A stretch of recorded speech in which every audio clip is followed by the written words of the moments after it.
Seems like it was just yesterday that I was here. That's great. Oh my gosh, Nadia is gracing us with her presence.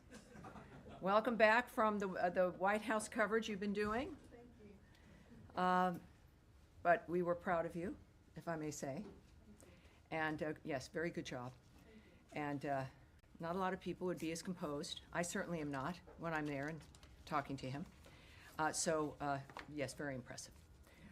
So I do have a few comments for you as we begin the briefing here today at State. To begin, an update on the situation in Syria. The United States unequivocally condemns this violence. All parties must step back and engage in meaningful dialogue that leads to a lasting ceasefire. Well, whoever's got the music going, that's a lovely touch, but we really need it to be turned off. All right. Sorry, Tammy, can you repeat it again? I'm going to start again at the stop. Please turn off your phones. Please turn off the sound. Do not disturb. You don't have to have it on airport, but although I could say that we are an airplane, but we're not. Let's start again, shall we? And welcome aboard to everybody watching at home. We know C-SPAN covers us live as well. We appreciate that. And of course, we're a little late today, but actually every time is the perfect time because our colleague Caroline had her later briefing, so here we are right now. So to begin, an update on the situation in Syria. The United States unequivocally condemns the violence. All parties must step back and engage in meaningful dialogue that leads to a lasting ceasefire. In a tweet this morning, Ambassador Tom Barrack, also, of course, our special envoy for Syria, said, "Thankful to all sides for their break from chaos and confusion as we attempt to navigate all parties to a more durable and peaceful solution in Syria." Over the last 48 hours, the United States has led diplomatic efforts to promote real de-escalation and peace. As Secretary of State Marco Rubio noted yesterday, we have engaged all the parties involved in the clashes in Syria. We have agreed on specific steps that will bring this troubling and horrifying situation to an end tonight. This will require all parties to deliver on the commitments they have made, and this is what we fully expect them to do. We are actively engaging all constituencies in Syria to navigate towards calm and continued discussions on integration and a stable, more prosperous future for all Syrians.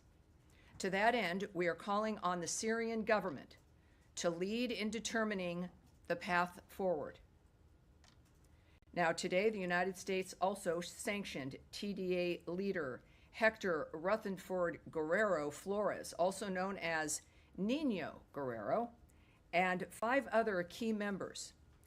The Department of State, through the Transnational Organized Crime Rewards Program, managed by the Bureau of International Narcotics and Law Enforcement Affairs, is offering a reward of up to $5 million for information leading to the arrest and/or conviction of Guerrero. TDA is a foreign terrorist organization that originated in Venezuela and has launched a campaign of terror throughout our hemisphere. We are determined to protect Americans by eliminating TDA's vicious criminal activities. In addition, yesterday, the United States, the Kingdom of Bahrain, and the United Kingdom marked the UK's ascension to the Comprehensive Security, Integration, and Prosperity Agreement, CEPA. This milestone framework builds on the historic Abraham Accords and is aimed at fostering broader integration in the Middle East, bolstering mutual deterrence against external threats, and expanding cooperation to advance security, stability, and prosperity in the region. And finally, for today's topper, starting today, Secretary Rubio decided to end the ordered departure status for the U.S. mission Iraq personnel, including personnel at the U.S. Embassy Baghdad and U.S. Consulate General Erbil. Personnel who are temporarily relocated outside of Iraq will begin a gradual return to U.S. Embassy Baghdad and Consulate General Erbil. The State Department's travel advisory for Iraq remains at a level 4, which of course translates to do not travel. We remain strongly committed to advancing our policy priorities in Iraq, strengthening Iraq's sovereignty, advancing U.S. business interests, and engaging with Iraqi leaders and the Iraqi people.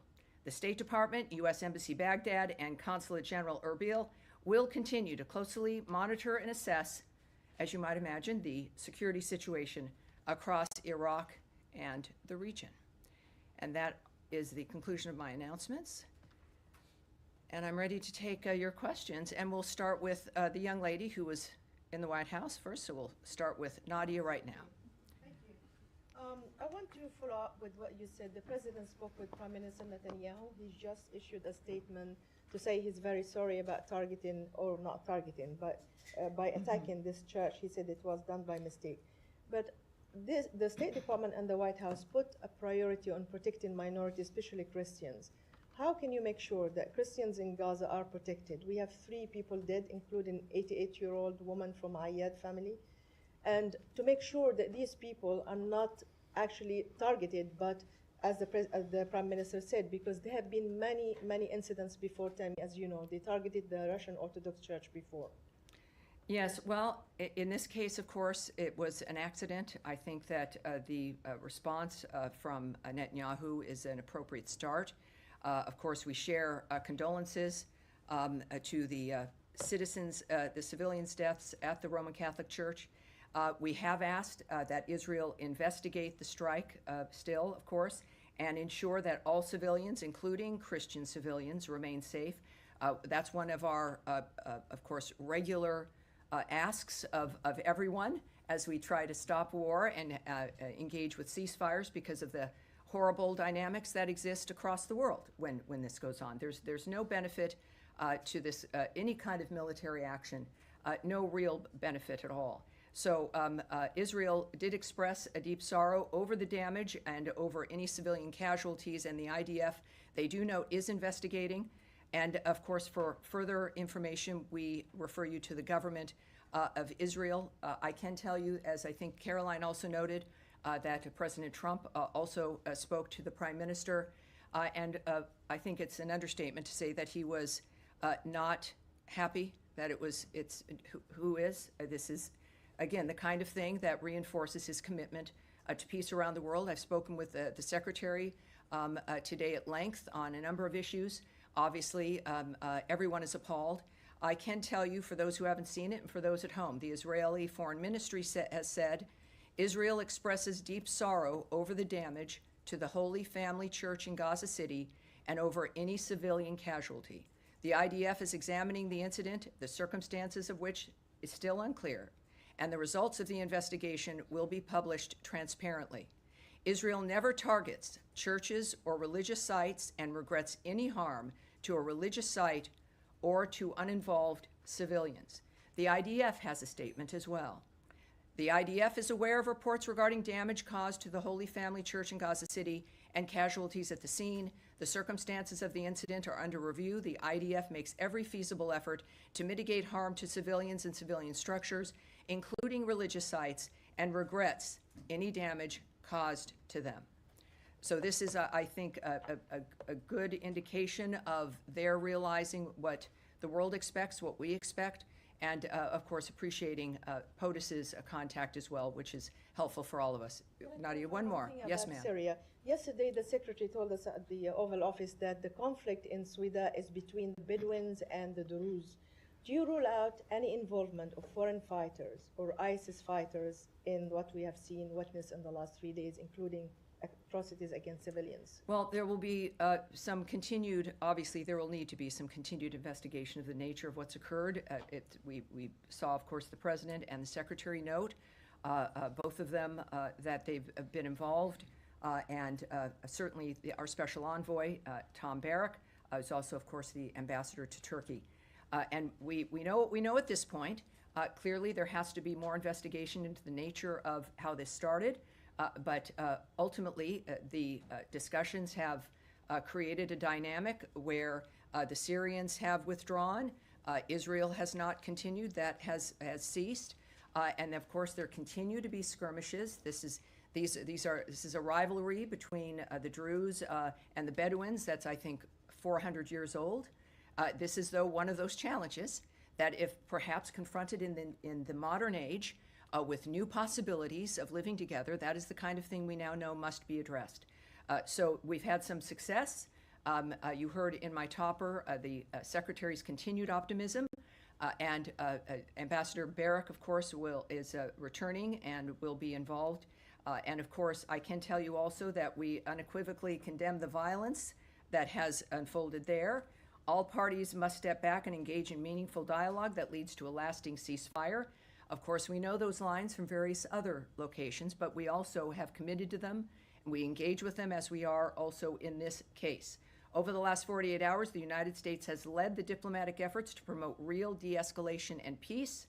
We are actively engaging all constituencies in Syria to navigate toward calm and continued discussions on integration and a stable, more prosperous future for Syrians.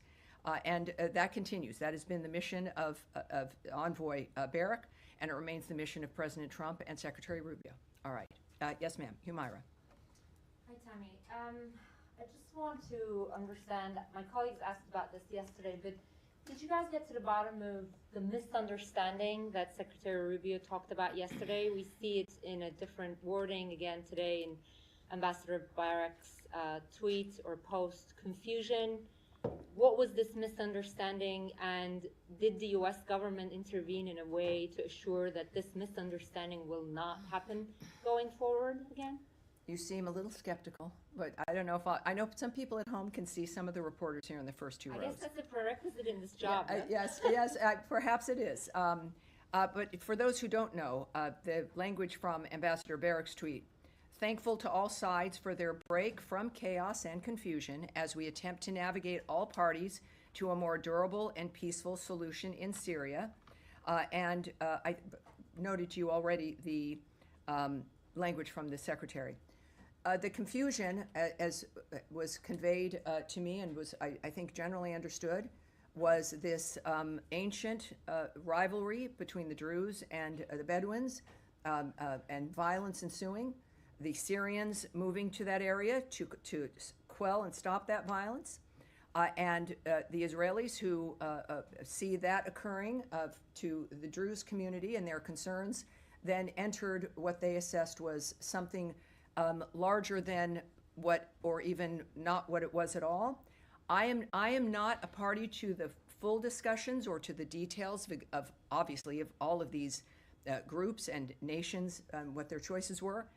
But when the Secretary chose and the President chose to use the word miscommunication or misunderstanding, obviously here now from the Ambassador, chaos and confusion. The good news is, the story is, it stopped as within the management of that larger conflict. Again, there's still skirmishes and other issues that, as we've also noted, the Syrian government is going to have to lead. With obviously there'll be other involvements, but lead into this de-escalation and to the stability. So this is a reminder, and you weren't here, but as I noted to one of your colleagues who asked as well yesterday, that this is a region and certainly a nation that has been unstable, which is why we talk about stability, for generations. There have been rivalries for hundreds of years. We are optimistic people. Humans tend to be that. And our effort is to try to bring this together and to stop it. The answer to whether or not there's hope is the fact that there has been a response, that the parties have acquiesced and are dealing with that response, and that we are committed to seeing this problem that emerged, and now we know what to work on to make sure it doesn't happen again. Right. My follow-up to that is related to something that you just said. U.S. is pursuing stability in Syria, as far as I can tell, lifting of the sanctions and... I promise you that's what we're pursuing. Right. Yes. So does it support Israel carrying out these military operations when it deems necessary? I can tell you regarding Israel's intervention and activity is the United States did not support recent Israeli strikes. We are engaging diplomatically with Israel and Syria at the highest levels, both to address the present crisis and reach a lasting agreement between the two sovereign states. President Trump has outlined his clear vision of a prosperous Middle East and stable Syria at peace with itself and its neighbors. Peace among neighbors, including Israel and Syria, is a critical component of this vision. So I won't speak to future conversations or past ones. What we're dealing with now is this particular episode, what was required. And I think we've been very clear about our displeasure. Certainly the President has, and we've worked very quickly to have it stop. All right. Yes. Thank Lily. you, Tammy. Just back to your top on Syria. You mentioned you condemned. And let's stick with Syria for a bit while we're in it, just so you know, and then we'll continue on, of course. Go ahead. You mentioned that you condemn the violence. Are you specifically talking about the Druze Bedouin All the violence, violence, or also all the violence. Israeli strikes? Clearly, this started between those two groups, and what we know is that violence erupted. Well, is a continuing long issue between those two tribes, and then two major nations began to engage. Obviously, we then engaged, and it stopped. And that is, for me, a very, very proud moment. It's a remarkable situation being here at the State Department and here at this podium and taking this job, is to be an observer of actions that can be taken that stop what could end up being major global horrible issues. And we continue to work on some. We have been successful on others, but it was a very heartening and wonderful to see the work in that regard. So I think that it's the violence in general that appalls the President, that disturbs the Secretary, and it is what we all want, even though we've grown used to it. But it's possible. And if anyone can make it happen, if any country can, it's the United States, and it's the President, and it's Secretary Rubio. All right, yes, Sean. Could I follow up your answer that you gave to Lamara, said that the United States does not support recent Israeli strikes? Can we say that the United States, well, Oh, boy. Yes, I know, it was suddenly the voice of God. Don't want to give you any hints there, That's though. always my aspiration. Yes, there we go. Just going back on a serious note, you said that the United States opposed the Israeli strikes. Yes. Two parts to that. Was there a message beforehand that Israel should not do this, and now going forward, will the U.S. continue to reject Israeli military? Well, as you know, I won't speculate. I'm not going to comment on what was or was not said prior to the situation that we're dealing with currently, nor will I speculate about, every situation is different. I am not going to speculate or guess, none of us should, at what the leaders of our country might do under any other certain circumstance. Well, just also at the beginning, you were talking about how Syria and the Syrian government needs to lead a future path. I forget Yes. the exact words. But is there a long-term solution? I mean, you mentioned that the United States helped diffuse the situation, but this is essentially the Syrian forces leaving part of what is part of Syrian territory. Are you seeing a long-term demilitarization? Is that what the U.S. would Well, do? I know it's about Syria taking the lead in determining the path forward. And so that was a very specific way that it was put. And I can't, I think there's a few people who have an idea of what's possible in what seems to be maybe an impossible situation, but we don't see it that way. And I think that's where new ideas, new solutions can emerge, is when you don't give up to what you think is impossible. So I can't comment on what the strategy would be, what individuals imagine. It is a region that is ancient, and the people are ancient, and it is the modern world, and I think we now provide a chance, our generations do, to have a different kind of path forward. Just one more point on that. All right. I mean, one of the points that Israel is making is that there are jihadists involved in this, and that some of the violence has been against Druze. Is there any concern about linkages potentially between the Syrian government, and is that something that the U.S. has seen? Is that something that the U.S. would? Well, I know that from the beginning, the issue was, of course, working with the new Syrian government on dealing with the problem of ISIS. That's I think, a unifying dynamic. We know that ISIS has been an issue. We know in that region, my goodness, look at what we've been facing with Iran and state sponsors of terrorism, and what we've all experienced for quite some time.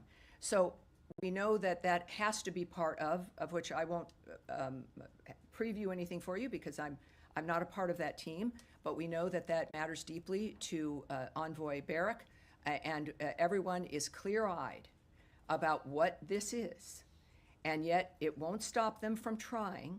But the good news is that the good and the bad news is that we have enough history to know what's solvable, what isn't. I recall before President Trump's first term that this idea of getting rid of ISIS as it was moving around the globe that it was going to be impossible. It would take 30 years. This is just a giant, horrible thing that we would just have to learn to adapt to, but it could never be crushed. President Trump did not believe that and chose to move forward anyway. And I think it was about 18 months, 2 years at the most, and he eradicated ISIS. And so we know that there's in order for something new to happen, you've got to have the idea first. We have that. Again, we're not naive, but we are optimistic. I think that is the history of the American people, and we're going to continue on that. We have good representatives helping us with that as well. Yes, sir. You said that the U.S. didn't support the Israeli strikes, and you were asked about any conversations beforehand, but what about afterwards? I mean, Caroline Levitt had said that the president called Prime Minister Netanyahu, or they spoke on the phone today, in which he condemned the strike in Gaza, but was that lack of support for the strikes on Syria, was that also conveyed to Prime Minister Netanyahu? Well, I don't know. I wasn't on the call. We were not informed of those details. Caroline had what she chose to share with you, so I won't get ahead of guessing what the conversation was. And just one other Yes. question about, I mean, you've said in the church strike, you've asked Israel to investigate that. Ambassador Huckabee said yesterday that the US has asked Israel to investigate the death of Saif Musaleh, the Palestinian American who was Yes. killed. And yet, in the same 24-hour period, he tweeted that there was a travesty of justice by the in terms of the investigation of Benjamin Netanyahu. He called them the insanity of out-of-control prosecutors. So I'm just trying to understand how a system that appears that you don't have faith in over the investigation of Mr. Netanyahu is good enough to investigate the deaths of Palestinians.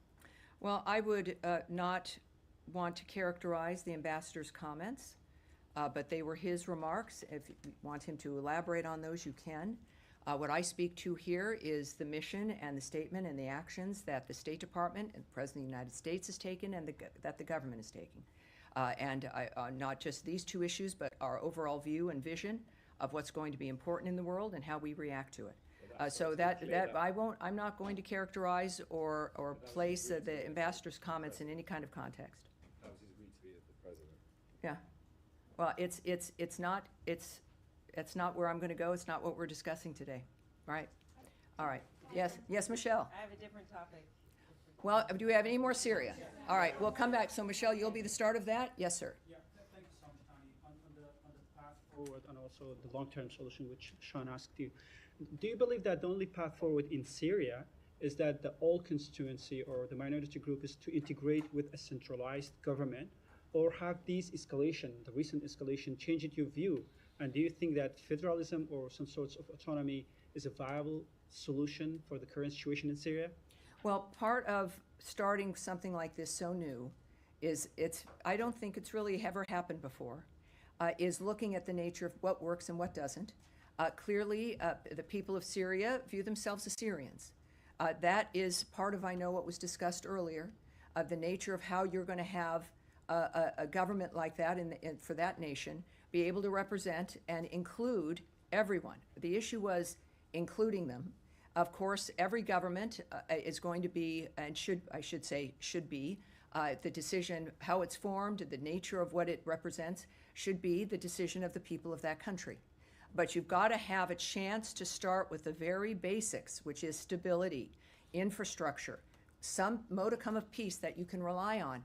And we expect, again, there's been instability. So the stability part, you work on and you assess it as it continues, and then you see what needs to be addressed. And that's what we're helping with. So it clearly is going to be up to the Syrian people. But the way that it would work is that because we've seen the history of when everyone is not included, of what can happen. But that is, again, this is where the negotiators, those who are wise enough to be envoys, who delve into this, which is the hardest work in the world, we'll leave that to people like Ambassador Barrack and President Trump and Secretary Rubio. Yeah, help me if I understand you correctly. Does that mean that the U.S. is not opposing federalism or autonomy for the Syrian future? I'm not going to comment further than just the theory of trying to get some stability here and the inclusion of the people who are in Syria, without going into at all what the details might be or what choices might be made. That's not my place, so I won't comment on that. Saeed, are you with Syria yet, or no? All right. Yes, sir. Yes, thank you, Madam Bruce. Ahmad Shahidov. My question is about the very most discussed topic in South Caucasus. There is an ongoing discussion in South Caucasus about the opening of Zangezur corridor between Armenia and Azerbaijan, and many believe. All right, so we'll stick with Syria for the moment, and I'll come back to you. I know that's a large issue, but we will do that. Oh, yes, there we go, right there in the middle. Yeah, thank you, Tommy. It's still about Syria. So, how the Secretary is happy or convinced that the Syrian government is the right one at the moment for Syria, looking at what's happening with the Israeli and the Druids? Well, again, I would just caution in any dynamic that is this fluid and changing, where it's new, it's the kind of new idea and commitment brought by the United States and President Trump. I would caution to not see something that occurs that has been by our government characterized as a mistake or a mischaracterization or a misunderstanding in the midst of something that is also part of a 400-year-old tribal conflict. But the story is, it was stopped. We were able to stop it. We know that it's not going to be utopia the moment we all agree, let's do this. And then it happens. It's the idea, and then it's the implementation of that idea. And that is the commitment of Ambassador Barrack and, of course, of our leadership. So I would say that the issue is whether or not there would have been a response to this, whether or not there are relationships and partnerships that would listen to each other. And it occurred. Obviously, there's more work to do, but it's worth doing. And I think that's our approach. Yeah, follow up only.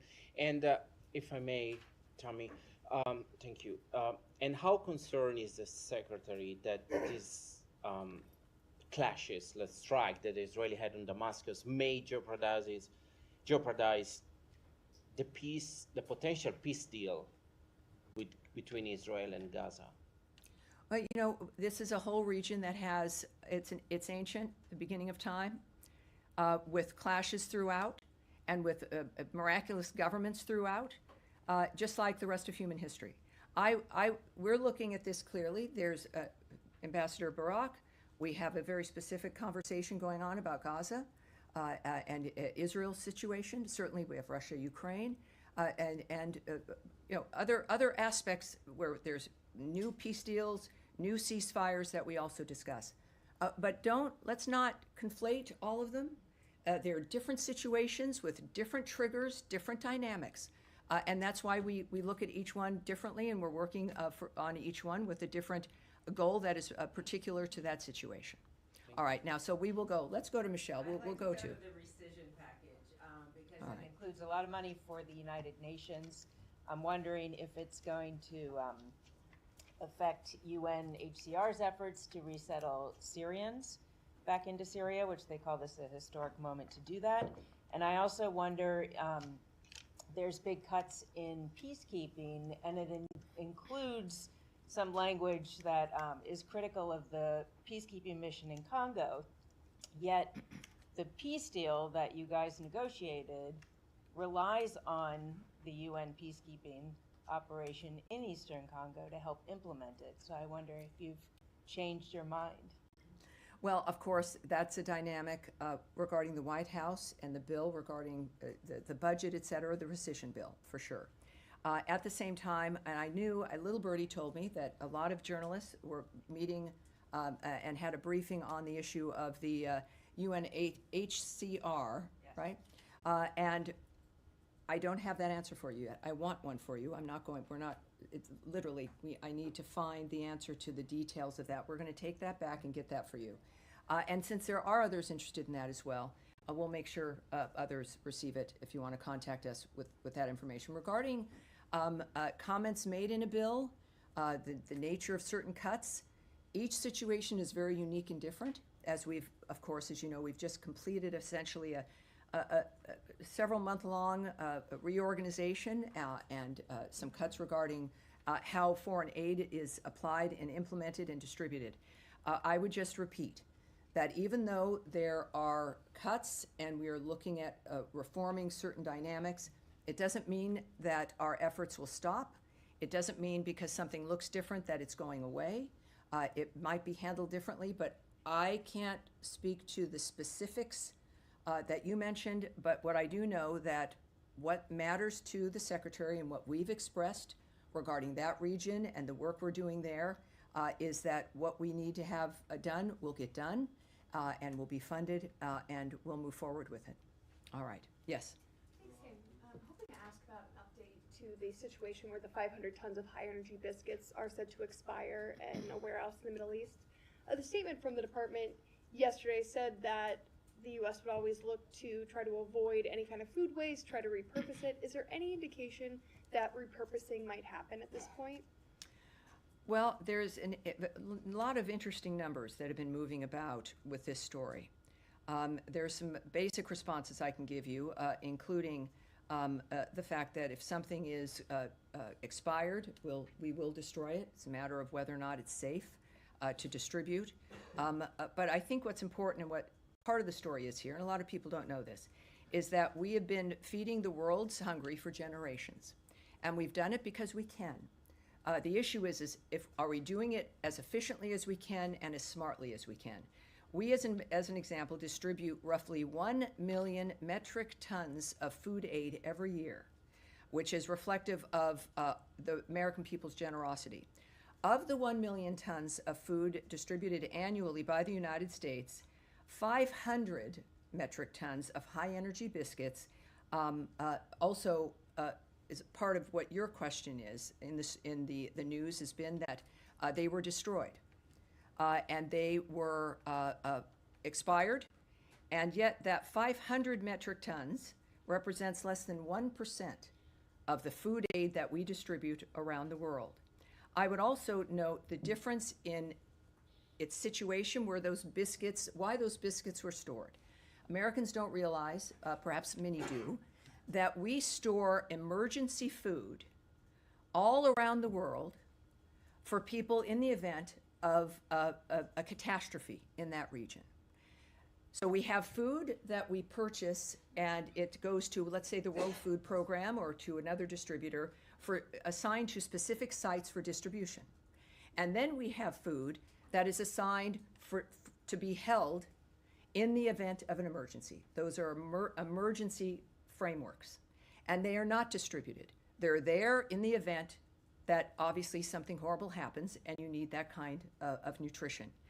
That's where those biscuits were. That was 500 metric tons of what they say HEB, high energy biscuits, and that is less than 1% of the food aid that we distribute, as I've mentioned.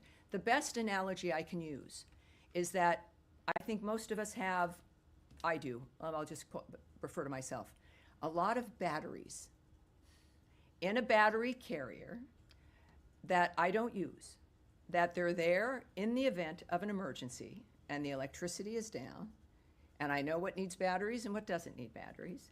And if you wait long enough and there's no emergency, they start to do weird things. They start to sometimes bubble over and get a little corroded. That's why you should use them. That's right. Candles, perfect in earthquake country also. Yes. Batteries, though, we have them. They're situated. Other survival stuff, you situate it, and then you have to get rid of it if fortunately you don't have to use it. That's this story. The story here is the nature of the commitment of the United States to food aid, which we all commit to, but also still, like everything else, doing it more efficiently, with less expense, but with the same framework. So yes, I mean there's a dynamic there where we're going to destroy, and we have before, the emergency food rations in particular that might expire, and then replenish that. So, all right, well, we'll finish her questions, and then I'll come to you, Matt. Yeah, we'll finish. Go ahead. Deputy Secretary Regas did say yesterday on the Hill that this was something that he found distressing. He said it appears to be a failure. Just this dynamic here, is there any effort within the department now to look at expiration dates at those warehouses around the world that are hosting these high energy biscuits and make sure that a dynamic like this doesn't happen again in the spirit of efficiency? Yes, DMR Regas, he's a deputy secretary here at the State Department. He said a number of other things indicating, and I'll read part of his testimony to you as well in this regard. He said, we're still the biggest giver of aid anywhere in the world by far. So this is a media account, so I'd want to look into, forgive me if I don't take everything in the media that's reported as 100% factual, but I do want to find out what happened here and get to the ground truth. So the fact is that what I've described to you is the case. The numbers that are being reported are wildly incorrect without the context of what the food is there for. It is, considering the nature of the situation, I would say that this, if the implication there was that this was due to the U.S. aid action or a pause or something, I would say that that is incorrect. But the deputy, I think, noted the fact that there's a number of things that can affect this, and I've described some of them to you. At the same time, we are involved in looking at all of our systems. That's been the case from really day one. That's been a commitment of the Secretary, not just of aid technically and the structure of the building, which we've been just through, changing that for more efficiency, but that is, I think, a hallmark of what matters to Secretary Rubio and something that we will continue to do, which inevitably would address this dynamic as well. But I have to say, for 1%, when you are moving 1 million metric tons of food around the world every year, for 1% to be the factor that has to get destroyed is a remarkable record.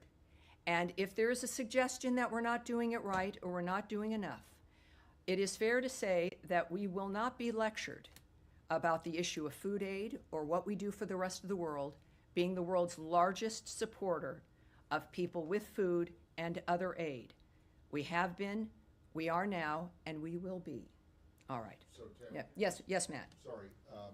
Oh, don't be sorry. You're never really sorry. Go ahead. Well, maybe It's all right. Maybe not. Maybe not. I just, are you making a case that that these biscuits were not needed? That there was Oh, no well, that's need for them? very clever. No, I'm just trying to figure out. You said- I'm presenting the context that we have stations of food around the world that are specifically aligned to being held for an emergency, while we then distribute 1 million tons of food around the world in immediate need frameworks that are destined for a certain place. It would, and then that gets replenished. So it's not that it wasn't needed. It served its purpose. It was needed. It was needed to be held for, in the event that there was an emergency. And that was accomplished, and it will continue to be accomplished. So you don't think there was an emergency in Gaza or? Oh, yes, and you know, it's interesting. We contribute and have aided emergencies around the world through this time. We were not waiting for anything in a holding station. As I don't know, I won't say it again.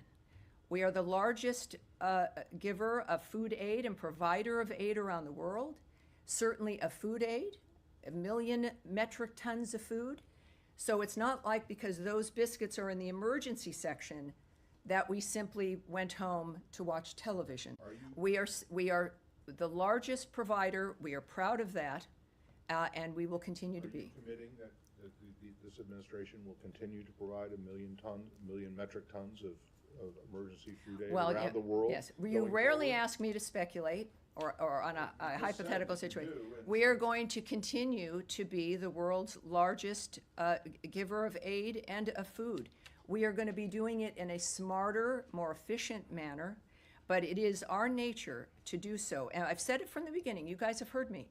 Yes, things are changing. They look different, but we are still in the foreign aid business, and we're going to be better about it. I think that's pretty clear. Saeed, you've been very patient, sir. I think you actually related to Matt's Sure. topic in a way. Yesterday, Tom Fletcher, the UN Emergency Relief Coordinator, and Catherine Russell, the Executive Director of UNICEF, they basically told the UN Security Council, they painted a horrific picture of how children are suffering in Gaza. They're saying that, you know, the war is going on, but the children are bearing the brunt of it. There's about 17,000 kids have been killed since the beginning of the war. They spoke of no water or no clean water. They spoke of you know, waterborne diseases because it's not clean and so on. No fuel. The hospitals are not working. Saeed, we know. War is horrible. We know. Yeah, we know.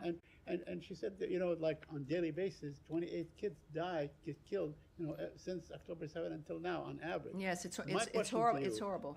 He has a question, though. We'll get to it right now, I trust. My question to you. Yes. Is the United States government happy with the level of aid that is going in, the level of water that is going in, the level of fuel that is going in? All right. And or are we likely to see some changes that will yes, impact I understand. the lives of kids? Saeed, in every war, in every conflict that is going on this day, someone is suffering, someone is being killed, a child is suffering, a child is dying. We've seen the images. That is one of the issues we talked yesterday about the immediacy of media. We now see those images. I remember growing up and we were shocked that we could see some of the footage of the combat in Vietnam. That was a turning point I was a child, I had no idea. My mother was appalled. And things now, you get it on your phone in a moment. We know the suffering. I have this conversation with you, Saeed, every time I see you. We're both, I understand your concern. I've committed my time in this season to address that as well, as have everyone else in this building, as have Americans. We're proud of being Americans because of what we've been able to accomplish for the world. What I can say is that it is, I think you used the word happy. Of course we're not happy. Who's happy with these developments? It's war. It is, while it is common, it is unnatural. It's an obscene display of what humans are capable of. And that is why we work to stop it. And the people who aren't stopping it are Hamas. So when you think about why this continues in the Gaza Strip and organizations who have condemning the Gaza Humanitarian Foundation and their delivery of over 70 million meals at this point, the fact is there is one group responsible, and that's Hamas. They are still holding dead bodies. They're still holding live people. They are still murdering people. So if the onus is on us trying to move through that obscene environment, and we do what we can, which will never be enough. Saeed, I don't know if it's because you want me to repeat this or if you forget what I say. It is worth repeating sometimes that we understand this, and it's why we do what we do. It's why the president is passionate, why the secretary is passionate, and why I stand at this podium, and why all of you are in this room, because we don't like much of what we see. We have successes sometimes, but of course it's not good enough, and it won't be, because the only time children will have exactly what they need is when Hamas is gone, when the terrorists are not controlling a swath of land, and when peace is generated by a government that its people have chosen and is not based in the inhumane slaughter of people. Yes, sir. All right, so you, yes, you, sir, and then we'll go. Right. Thank you very much. I have two quick questions. You are aware. Make them not quick, but go ahead. Yes. The militia have intensified their attacks on the Kurdistan regional government's oil fields and on U.S. companies operating in Iraq, action that threaten the stability of the global energy market.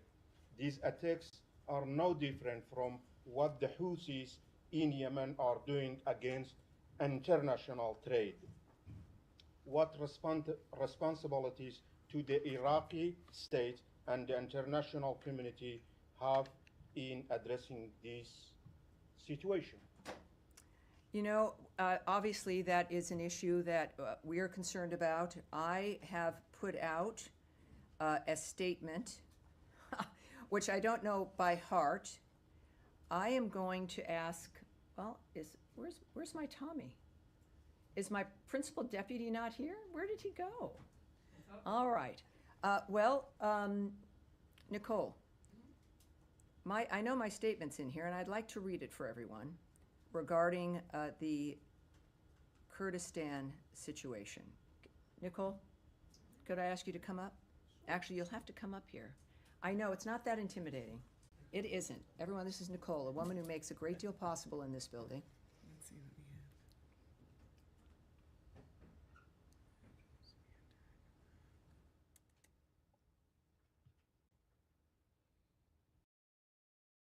She does this for me all the time. Look, and if they can't find it there, I'll pull it up. Yeah. I'll pull it up for you and give it to you in just a second. All right, great. So we'll get that. We're concerned enough, obviously, to where I issued a statement on the attack, essentially, in Kurdistan. And I do want, because I wasn't able to answer it yesterday, and I do want to get that to you. So I'm going to come back to that. Did you have a second question, sir? Second question, on Friday in the Kurdistan regional government, some PKK members surrendered their weapons as a goodwill gesture in support of the peace process in the Turkey. Yes. What is your position on so this? we're aware of the videos of the members of the PKK, which is the Kurdistan Workers' Party, burning their weapons in a public ceremony, as we know. So that's very important. They wanted people to see them actually doing it. That was in northern Iraq last Friday. We consider the PKK a foreign terrorist organization.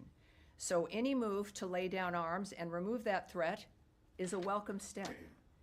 And of course, we know that the SDF remains a great partner in the fight against ISIS, and now it's time for them to integrate into, is this the same, hold on.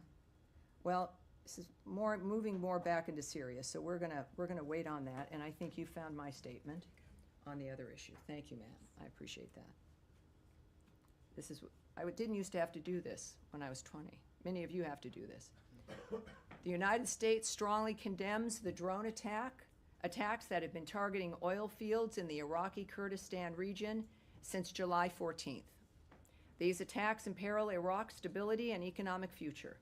The government of Iraq has a duty to protect its territory and all of its citizens. These strikes target international companies that are working with Iraq to invest in Iraq's future. The United States remains committed to our partners across Iraq who are working to build a stable, federal, and sovereign state.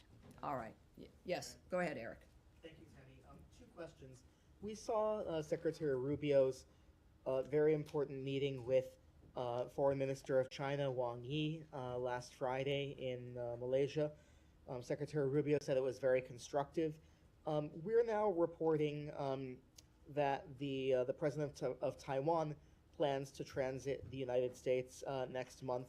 And I wanted to ask if there's any concern about expected or foreseeable Chinese reaction, because we've seen in the past, for instance, in December, when the president transited Hawaii and Guam, we saw China's largest naval deployment in years along the first island chain.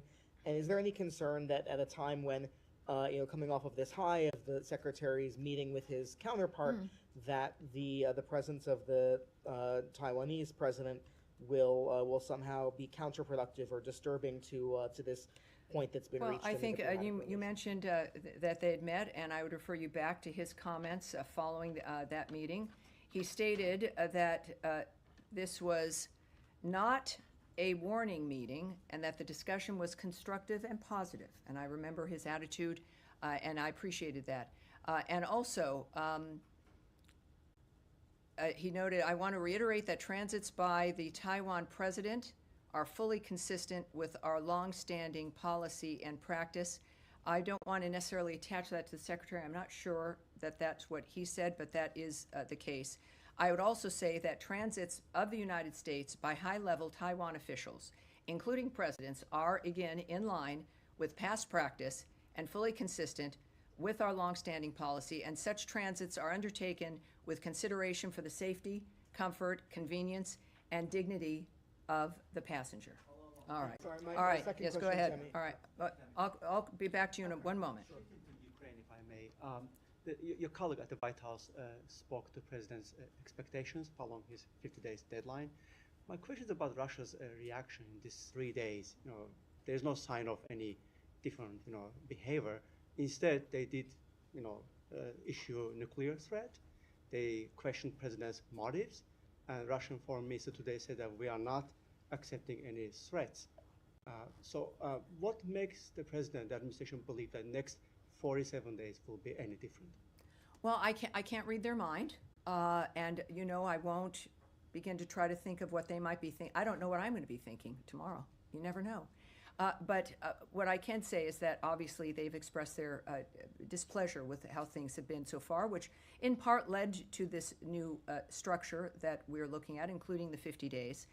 Regarding any kind of nuclear commentary or preemptive strikes, et cetera, let's just say that rhetoric does not improve regional security.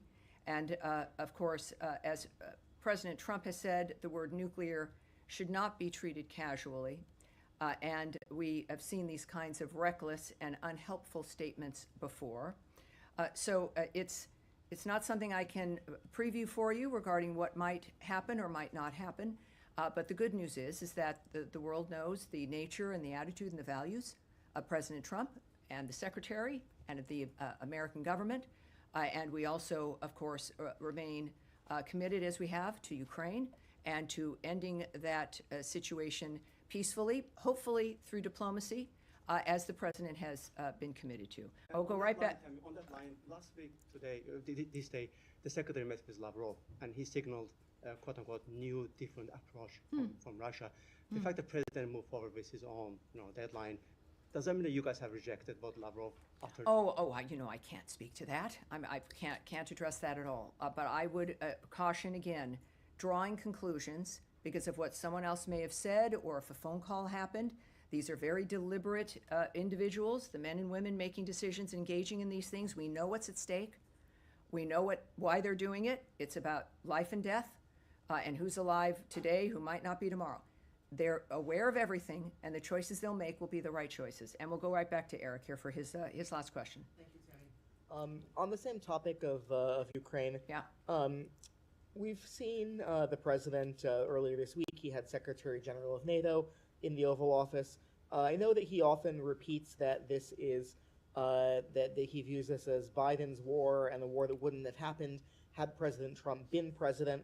But do you think that we're seeing any kind of a pivot or a greater investment from the Secretary Rubio and President Trump in the outcome in Ukraine, particularly since the NATO meeting and this idea that 6 months in, his view is stated many times is that the war would not have happened had he been president, but now 6 months in, there's an opportunity to make an impact or to own the future of what happens in Ukraine? Well, I know that the first thing that drives the president and that the cabinet, including the Secretary of State, follows is the vision of the president and how to approach these issues in which they agree. I can just reiterate for people from the president who said on the 14th, we're very, very unhappy with Russia. I'm disappointed in President Putin because I thought we would have a deal 2 months ago, but it doesn't seem to get there. I speak to him a lot about getting this thing done, and I always hang up and say, well, that was a nice phone call. And then missiles launch into Kyiv or some other city. And after that happens 3 or 4 times, you say, the talk doesn't mean anything. So that is the president speaking quite transparently about his assessment of things, allowing the American people and the world to understand that his patience, he is a very patient man, and he's a realist, and he's going to be honest. And the arrangements and the conversations, certainly with Secretary General Rutte and NATO in general, the plans in which to make sure that Ukraine has what it needs defensively. But I think the president is someone who will make these decisions and continues to approach it aggressively so that his vision of this conflict ending will come to pass. And that is it. I had the army. Thank you very much. You normally sit, Michelle from NPR. You're normally way in the back, and I was thinking, well, this is you must. I try to get more attention to the people in the back. Yeah, well, that's what you've always said. You've always said that. All right, so let's. This is something that, of course, we do want to address. So, if we could start again, and we'll answer your questions. Yes, sir. Go ahead. Thank you, Madam Bruce. I'm Shahid from Azerbaijan, and I want to ask you about the Zangezur corridor, because there is an ongoing discussion in South Caucasus about the opening of the Zangezur corridor between Armenia and Azerbaijan, and many believe that this project can help improve transportation, trade, and trust in the region. And last week, the U.S. ambassador to Turkey, Thomas Barak, mentioned that an American company could manage this corridor for 100 years. At the same time, Russia and Iran have also expressed their concern about this corridor, and some reports say that they want to keep this corridor under their own control. And my question is, what is the U.S. position on Zangezur corridor? Because this corridor will connect Armenia and Azerbaijan by land, and it will not only contribute to the development of both countries, but also change the geopolitical landscape in South Caucasus. Does the United States support Yes, this let's. project? Well, I think we have a general sense here, and it's obviously sometimes one of the problems with being in a location, geopolitically, that many places are interested in. We do know, and this is what I can say, and it's not exactly what you're looking for, but because this is also a question that the White House, that the President's team, we'd like to check with them and see what they would say to this. But I can just tell you that the United States, we support, of course, efforts to promote peace and stability in the South Caucasus, as you know, and we track the events there. We are watching. We clearly, it's something we are addressing. But I want to get something more for you than that, and we will indeed. So thank you all very much. I appreciate it. That's it. Thank you, everyone. I'll see you next week. Thank you very much. Have a great day.